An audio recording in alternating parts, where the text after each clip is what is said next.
শুভ সকাল বন্ধুরা, যে উনানটা বানিয়েছিলাম আজকে সেটাতে রান্না করব। আজ তোমাদের একটা নতুন শাক রান্না করে দেখাবো। এটা হচ্ছে সেই শাক। এই শাকটা তো এখন পাওয়াই যায় না। এই শাকটা অনেক দিন পর খুঁজে পেলাম। এটাকে আমরা ঢেঁকি শাক বলে থাকি। তো চলো এবার শাকটা রান্না করি। এটাকে ছোট ছোট করে পিস করে নিতে হবে। এই রান্না করে খেয়ে দেখলে পুরো কতকটা ছাতুর মতন লাগে খেতে। যেহেতু আমি ছোটো ছোটো করে পিস করে নিচ্ছি। পেঁয়াজ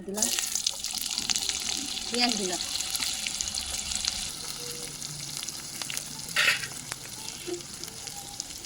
আদা বাটা দিলাম, রসুন বাটা, গুঁড়ো, হলুদ গুঁড়ো, লবণ, স্বাদ মতন চিনি,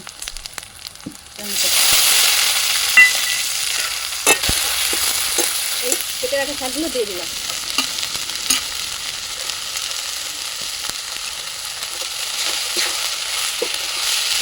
ভেজে রাখা আলুগুলো দিয়ে দিলাম।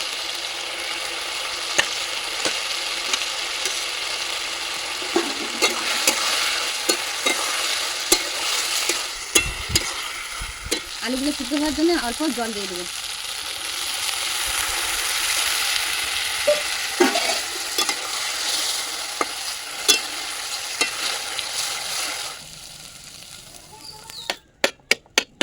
আজকে দুপুরের মেনু কলমি শাকের ভাজা, ঢেঁকি শাকের চচ্চড়ি, শুক্তো, চালতা দিয়ে চিংড়ি মাছ, টক।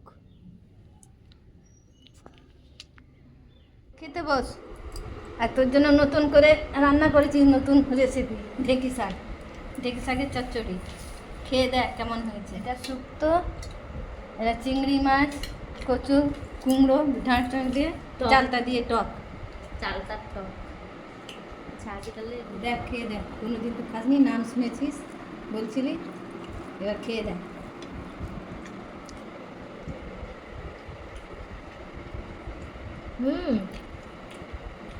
দারুণ টেস্ট তো। প্রথমবার খেলাম, সত্যি অসাধারণ হয়েছে। দারুণ টেস্ট কিন্তু এর। মাছ মাংসকে হার মানিয়ে দিবে।